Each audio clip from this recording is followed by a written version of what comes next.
Hi aspirants, welcome to daily aspirants world. నేను మీ Harshini. 3 July 2026 most important updates. CGL, UPSC, banking, railway ఎగ్జామ్స్కి ఇవి చాలా ఇంపార్టెంట్ అప్డేట్స్. వీడియో మిస్ అవ్వకండి, ఫుల్గా చూడండి. ఈ వీడియోని లైక్ చేసి మీ ఫ్రెండ్స్కి కూడా షేర్ చేయండి.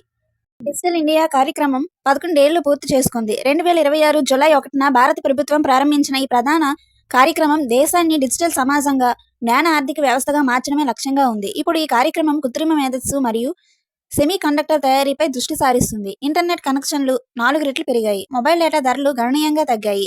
ప్రతి పౌరుడికి సురక్షితమైన, విశ్వసనీయమైన డిజిటల్ మౌలిక సదుపాయాలు అందించడం దీని ప్రధాన దృష్టి.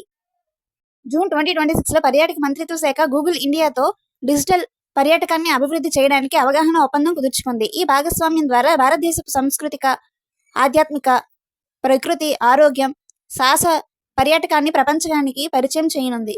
ఇది వాణిజ్యేతర పరస్పర సహకార ఒప్పందం.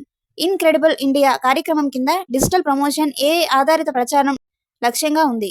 జూన్ 27 to 29, 2026 మధ్య ప్రధాని నరేంద్ర మోదీ సీసెల్స్ అధికారిక పర్యటన చేశారు.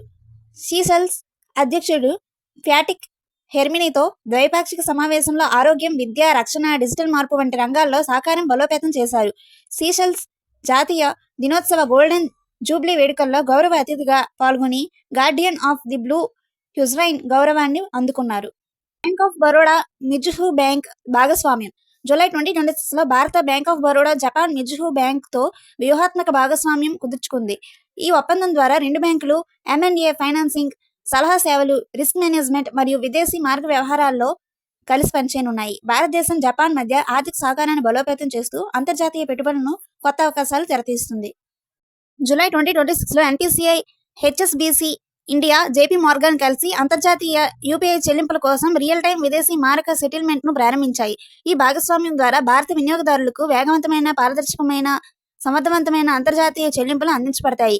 యూపీఐ ఇప్పుడు 9 దేశాల్లో పనిచేస్తూ భారత్ డిజిటల్ చెల్లింపులను ప్రపంచ స్థాయికి తీసుకెళ్తుంది. జూలై 2026లో హిమాచల్ ప్రదేశ్కి 8 కొత్త భౌగోళిక గుర్తింపు ఉత్పత్తులు లభించాయి. మొత్తం సంఖ్య 17కి పెరిగింది. సీబక్ ధారన్, Chamba metal art, Kinnauri Apple, సిన్మారి లోయియా వంటి ఉత్పత్తులు రాష్ట్ర సంస్కృతి, సంప్రదాయ జ్ఞానాన్ని ప్రతిబింబిస్తాయి. ఈ విజయాన్ని సీఎం సుఖ్వీందర్ సింగ్ సుఖు రాష్ట్ర గ్రామీణ ఆర్థిక అభివృద్ధికి పెద్ద మైలురాయిగా పేర్కొన్నారు. జూలై 2026లో భారత రిజర్వ్ బ్యాంక్ రవిశంకర్ను ఎగ్జిక్యూటివ్ డైరెక్టర్గా నియమించింది. ఆయన ఆర్బీఐలో గణాంకాలు, సమాచారం నిర్వహణ విభాగం బాధ్యతలు చేపట్టనున్నారు. 3 దశాబ్దాల అనుభవం కలిగిన రవిశంకర్ బ్యాంకింగ్, గణాంకాలు, ఆర్థిక విశ్లేషణ, డేటా నిర్వహణలో నిపుణుడు. జూలై 2026లో 1992 బ్యాచ్ ఐఏఎస్ అధికారి బిశ్వనాథ్ సిన్హా కేరళ రాష్ట్ర ప్రధాన కార్యదర్శిగా బాధ్యతలు చేపట్టారు. ఆయన అంతర్గత భద్రత, విజిలెన్స్, విపత్తు నిర్వహణ, ఆర్థిక వ్యవహారాల్లో 3 దశాబ్దాల పరిపాలన అనుభవం ఉంది. రాష్ట్ర ప్రభుత్వ విభాగాల సమన్వయం, విధాన అమలు మరియు ముఖ్యమంత్రి సలహాదారుగా ఆయన కీలక పాత్ర పోషించనున్నారు. జూన్ 2026లో తమిళనాడు ప్రభుత్వం మాజీ ఇస్రో శాస్త్రవేత్త మైల్సామి అన్నదురైని పాఠశాల విద్యా పాఠ్య రూపకల్పన కమిటీ చైర్మన్గా నియమించింది. ఆయన 1.3 కోట్ల విద్యార్థుల కోసం సైన్స్, టెక్నాలజీ, ఏఐ, విమర్శనాత్మక అంచనాలతో పాఠ్యాన్ని ఆధునీకరించనున్నారు. మూన్ మ్యాన్ ఆఫ్ ఇండియాగా ప్రసిద్ధిగాంచిన ఆయన చంద్రయాన్, మంగళయాన్ మిషన్లకు నాయకత్వం వహించారు. క్విజ్. ఈ క్వశ్చన్స్ ఆన్సర్స్ని కమెంట్స్లో చెప్పండి. 4 జూలై 2026 మోస్ట్ ఇంపార్టెంట్ అప్డేట్స్ కోసం ఇప్పుడే మన ఛానల్ని లైక్ చేయండి, షేర్ చేయండి, సబ్స్క్రైబ్ చేయండి. Thank you.